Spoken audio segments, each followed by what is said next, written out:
हम लोग आज जो है आरक्षण जो परोक्ष तरीके के भाजपा लग के समाप्त करना चाहती है और आरएसएस दोनों, ये लोहिया जी के जमाने से ही आ रहा है गैर कांग्रेसवाद। लेकिन मेरे साथ में मिथुन कुमार बलात्कार किया।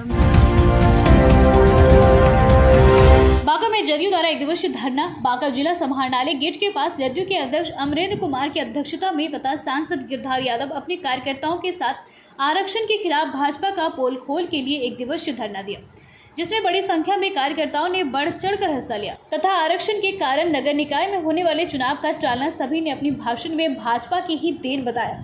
सांसद गिरधारी यादव ने कहा कि भाजपा झूठों की सरकार है, वह सदैव आरक्षण विरोधी रही है, अंदर से विरोध करती है, सामने से नहीं करती। नगर निकाय चुनाव को टालने का काम हाईकोर्ट के आड़ में भाजपा नहीं कराई। उन्होंने भाजपा को ही दोषी दिया है तथा भाजपा भी अपने से ना करके वह आरएसएस को ही दोषी बताए। सचमुच में अगर देखा जाए तो नगर निकाय चुनाव में आरक्षण के आधार पर जो अति पिछड़ा के कारण चुनाव टला है वह हाई कोर्ट के आदेश है, जिसमें भाजपा को कोई हाथ नहीं है। संविधान के नीति निर्देशक तत्व में कहा गया है कि राज्य के विकास एवं उन्नति के लिए आरक्षण हो या विशेष लाभ की व्यवस्था राज्य सरकार ही कर सकती है, इसमें केंद्र का कोई हाथ नहीं होता। बिहार में नगर निकाय का टालना मुख्यमंत्री नीतीश कुमार अपने ऊपर नहीं लेना चाहते। हम लोग आज जो है आरक्षण जो परोक्ष तरीके के भाजपा लग के समाप्त करना चाहती है और आरएसएस दोनों, उसके खिलाफ में हम जो अति पिछड़ा का जनता है उसको आगाह करने आए हैं, आगाह कर रहे हैं कि आप लोग मजबूती से साथ रहिए, आपका आरक्षण हम समाप्त नहीं होने देंगे। विकास को लेकर के दो शब्द बताएं। विकास तो हो ही गया, विकास में कहाँ दिक्कत, विकास में कौन आपको दिक्कत है? रोड बढ़िया, बिजली बढ़िया, पुल सब बन रहा है। आपको देखिए चांदा नदी का पुल तैयार हो रहा है, अभी विकास में कौन दिक्कत? शाम होने के बाद बिजली कट जाती है। कहाँ कट जाती है? हम तो अभी से नहीं कट रहा है। अरे मेंटेनेंस, एक बात सुनिए, पहले क्या सप्ताह में बिजली आवे और महीना, अब तो मिनट में कटे क्या। जिला पदाधिकारी बांका के द्वारा विश्वान के माध्यम से सुखाड़ से संबंधित सहाय अनुदान वितरण हेतु पारिवारिक सर्वेक्षण के लिए सभी प्रखंड विकास पदाधिकारी सहित सभी प्रखंड स्तरीय पदाधिकारियों के साथ बैठक की गई। उक्त बैठक में पारिवारिक सर्वेक्षण से संबंधित आंकड़ों के संपूर्ति पोर्टल पर अपलोड किए जाने से संबंधित विस्तृत दिशा निर्देश दिए गए।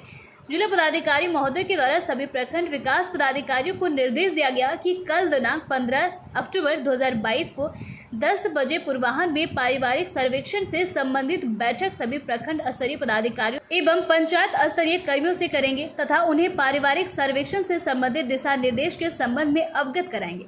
सभी प्रखंडों के वरीय पदाधिकारी उक्त बैठक में नोडल पदाधिकारी के रूप में भाग लेंगे। विश्वान के माध्यम से आयोजित बैठक में जिला पदाधिकारी के साथ अपर समाहर्ता बांका, प्रभारी पदाधिकारी आपदा प्रबंधन बांका, जिला कृषि पदाधिकारी बांका, सहायक सूचना विज्ञान पदाधिकारी बांका उपस्थित थे।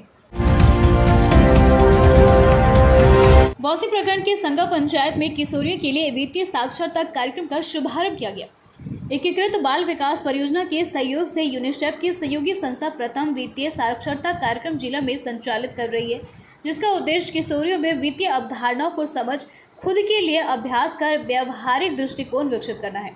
कार्यक्रम के द्वारा किशोरियों को धन का प्रबंधन कर वित्तीय रूप से स्वतंत्र रहने का प्रशिक्षण दिया जाएगा। बैंकिंग प्रक्रिया को समझते हुए मिश्रित प्रौद्योगिकी के दृष्टिकोण के साथ उपलब्ध साधनों में निवेश करने का कौशल किशोरियों में जागृत करने के उद्देश्य से प्रथम संस्था के स्वयं सेवी संदीप कुमार मिश्रा किशोरियों को प्रशिक्षित करेंगे। संगा पंचायत की डॉक्टर APJ अब्दुल कलाम किशोरी समूह के अध्यक्ष अन्नू कुमारी के सहयोग से घुटिया गाँव के वार्ड संख्या 9 और 10 की कुल 31 किशोरियों को पंजीकृत किया गया। कार्यक्रम में प्रथम संस्था के प्रखंड समन्वयक सुधांशु शेखर, आंगनवाड़ी सेविका गायत्री देवी, पूजा कुमारी एवं स्थानीय ग्रामीण महिलाएं सम्मिलित हुए। नमस्कार, मेरा नाम सुधांशु शेखर है। मैं यूनिसेफ की सेवी सदना प्रथम का प्रखंड समन्वयक हूँ। आज बौसी प्रखंड के सांगा पंचायत में डॉक्टर APJ अब्दुल कलाम किशोरी समूह के साथ में हम लोगों ने वित्तीय साक्षरता कार्यक्रम का शुरुआत किया है, जिसमें किशोरियों को वित्तीय अवधारणाओं के बारे में, बैंकिंग प्रक्रिया के बारे में, उनके लिए जो योजनाएं चल रही हैं उसके बारे में, साथ ही साथ उनके कैरियर को लेकर उनमें जागरूकता कार्यक्रम किया जा रहा है। कुल 31 किशोरियों को भी पंजीकृत किया गया है।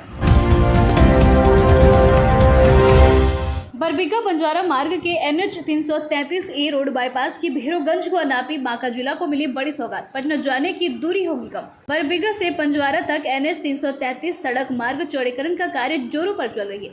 बता दें कि राष्ट्रीय राजमार्ग 333 के जरिए बांका जिला में पड़ने वाले मार्ग को लेकर जिले के संबंधित विभाग के अधिकारियों एवं भूमि राजस्व विभाग के अधिकारियों के साथ ADM माधव कुमार सिंह के द्वारा बैठक कर NH 333A में पड़ने वाली भूमि का ब्लूप्रिंट तैयार किया गया था, जिसको लेकर कार्य में प्रगति लाने हेतु संबंधित क्षेत्र के CO द्वारा पहली कड़ी 3D नक्शे के अनुसार बाईपास सड़क की नापी का कार्य करने हेतु निर्देशित किया गया था, जिसे लेकर गुरुवार 13 अक्टूबर को चांदन अंचलाधिकारी प्रशांत सांडली के नेतृत्व में CI मृत्युंजय कुमार सिंह व अमीन सूरज कुमार आदि द्वारा सिमुलतला भैरवगंज स्थित 333A सड़क मार्ग की बाईपास की नापी की गई। आश्रय की जानकारी देते हुए अंचलाधिकारी प्रशांत सांडल्य ने बताया कि बरबीघा से पंजवारा तक के मुख्य सड़क का चौड़ीकरण का कार्य प्रगति पर है, जिनका नापी कार्य किया जा रहा है। बाईपास में पड़ने वाले जितने भी लाभों की सूची तैयार की जाएगी, उसे संबंधित खाता खसरा रकबा की वेरीफाई करते हुए और उन लोगों को भी सूची अपर समाहर्ता महोदय एवं भूमि सुधार उप समाहर्ता को समर्पित की जाएगी। उन्होंने बताया कि सड़क चौड़ीकरण में आने वाले लाभुकों का भूमि आवास आदि की दस्तावेज जांच कर केंद्र सरकार द्वारा उचित मुआवजा दिया जाएगा। आगे बताया कि बांका जिले में सड़क मार्ग का निर्माण लगभग 56 किलोमीटर होना है, जिसमें 4 प्रखंड चांदन, कटोरिया, बांका, बाराहाट शामिल है। इस क्रम में चांदन प्रखंड के आनंदपुर OP क्षेत्र के अंतर्गत 2.25 किलोमीटर बाईपास रोड बनाया जाएगा, जहां डोनिया पुल की समीप मुख्य सड़क के गोलंबर का निर्माण कर आनंदपुर OP थाना के करीब से चौड़ीकरण सड़क का निर्माण किया जाएगा। NH 333 का 4 लेन का काम चल रहा है। उसमें जो है हम लोगों को डिमार्केशन करके नोनिया बाईपास को क्लियर करवाना है और उसके तहत जो है अंचल अमीन के द्वारा डिमार्केशन किया जा रहा है, जिसमें बाईपास में पड़ने वाले जितने लाभुक हैं उनकी सूची तैयार की जाएगी। उसे संबंधित खाता खसरा रकबा को वेरीफाई करते हुए और उन लाभुक की सूची अपर समर्था महोदय और भूमि सुधार उप समर्था सर, यहाँ इसकी लंबाई कितना हो सकता है बाईपास का? ये बाईपास का लंबाई 2.25 किलोमीटर है और ये नोनिया से शुरू होकर के भैरवगंज थाने के पास से गुजरेगा। जिसका भूमि जैसा पड़ती पड़ रहा है, उसको सरकार किस तरह से उसको मुआवजा दे रही है? उसको NH भारत सरकार के तरफ से जो लैंड एक्विजिशन एक्ट है उसके तहत मुआवजा उपलब्ध कराया जाएगा। जिसका बिल्डिंग तैयार है सर, वो उसमें बिल्डिंग और ज़मीन दोनों का जो है लैंड एक्रोचमेंट एक्ट के तहत डिमार्केशन करते हुए उनको लाभ पहुंचाया जाएगा। प्रेमी बना हैवान, प्रेमिका के साथ जबरदस्ती की रेप, महिला थाना में आरोपी के खिलाफ मामला दर्ज। भागलपुर में एक प्रेमी ने जबरदस्ती प्रेमिका के साथ रेप की घटना को अंजाम दिया।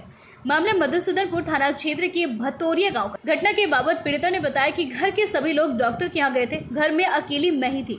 मौका देख मिथुन यादव दीवार के रास्ते उनके घर जा पहुंचा, जहां पर लड़की के साथ जबरदस्ती रेप की वारदात को अंजाम दिया। इधर परिजन के आने के बाद पीड़िता ने सारी बात परिजनों को बताया। परिजन सुबह मधुसूदनपुर थाना आरोपी के खिलाफ मामला दर्ज कराने पहुंचा, लेकिन वहां मामला दर्ज नहीं हुआ। वहां से महिला थाना भेज दिया गया, जहां पर आरोपी मिथुन कुमार के खिलाफ मामला दर्ज कराया गया। इधर पुलिस आगे की कार्रवाई में जुट गई है। मिथुन यादव और पीड़िता के बीच 2 साल से प्रेम प्रसंग की चर्चा भी है। सूत्रों से मिली जानकारी के मुताबिक मिथुन और पीड़िता के बीच बीते 2 सालों से प्रेम प्रसंग चल रहा था। घर में सारे लोगों को इस बात की जानकारी भी थी, लेकिन घर के लोग इसलिए कुछ भी नहीं बोल रहे थे, क्योंकि आरोपी मिथुन कुमार लड़की को 2 साल से शादी का आश्वासन देते आ रहे। बताया यह भी जा रहा है कि शादी से इनकार करने पर प्रेमी मिथुन से दूरी बना ली थी, लेकिन मिथुन प्रेम में पागल था। घर में अकेली देख उनके साथ रेप की घिनौनी वारदात को अंजाम दे दिया। फिलहाल पुलिस पूरे मामले की जाँच कर रही है। मेरे साथ में मिथुन कुमार बलात्कार किया और मिथुन कुमार जैसे मेरे बोले तो मेरा मुंह चाप करके गेट नहीं खोलने दिया, वो दीवार तड़प के भाग गया। कहाँ मिथुन कुमार? भतोड़िया गए। कितने बजे? 10:30 बजे रात में। घर में तुम हम अकेले थे। डॉक्टर के यहाँ गई थी, उधर से शाम हो गया तो नानी घर चली गई।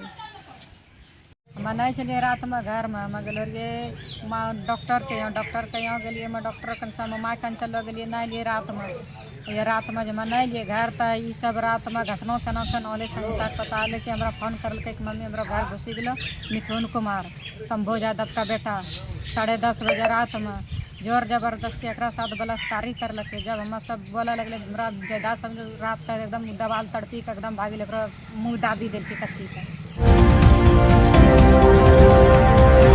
सड़क हादसे में मौत हुई बेटा की मुआवजा की मांग को लेकर माता पिता अधिकारियों की लगा रहे हैं चक्कर। राज्य सरकार एक और जहां प्रदेश में सुशासन का दावा करती है, वहीं दूसरी ओर इसी सत्ताधारी सरकार के विभागीय अधिकारी भ्रष्टाचार को बढ़ावा दे रहे हैं। दरअसल ऐसा ही एक मामला भागलपुर के गोराडीह प्रखंड से सामने आया है, जहां एक परिवार को अपने ही पुत्र के मुआवजे के लिए सरकारी दफ्तर का चक्कर लगाना पड़ रहा है।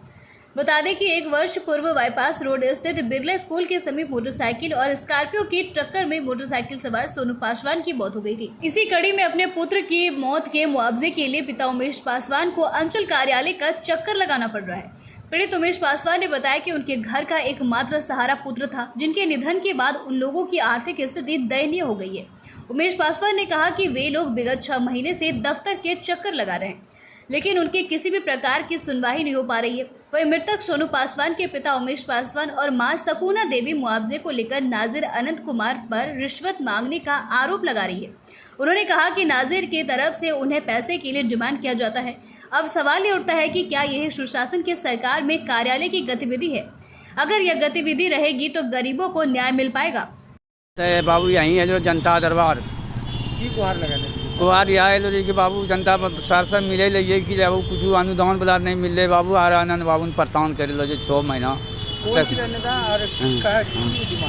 डिमांड बाबू खर्चा बर्चा मांगे कुछ पैसा कोड़ी बाबू आरो कौन चीज हम गरीब आदमी कहाँ दिया पार्बे हमरा शक्ति नहीं है हजूर देव। एक तो बेटा भी चल रहा है बढ़िया नहीं मिलते हो ठीक है बाबू, मगर पैसा हमारा पास कहाँ देवे बाबू, जब खाए भी तरसे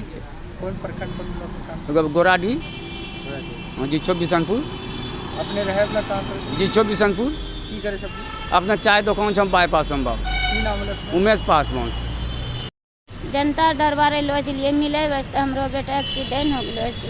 कब ई अथी हम 1.5 साल हो गेले। अभी तक नाजिर बाबू दिक्कत हो छै अपने नहीं अभी तक कुछ मिललो छै, सब कागज पत्तर सब मौजूद दे दिलिए, नाजिर बाबू नहीं दरलो छै, दौड़ा रहलो छै। काहे दौड़ा छै नाजिर बाबू? कुछ मांगी रहलो छै माल पत्तर हम कहाँ से देबे, हम गरीब आदमी छी, हम कहाँ से देबे? तब बेटा कमाई खाला वाला बाहर चले यही हाँ वही लिए नहीं दरलो छै, कोई चीज नहीं हमरा। नाजिर नाम की अनन बाबू कहाँ करो ये चीज पता नहीं पता नहीं गोराडीह में रही छै।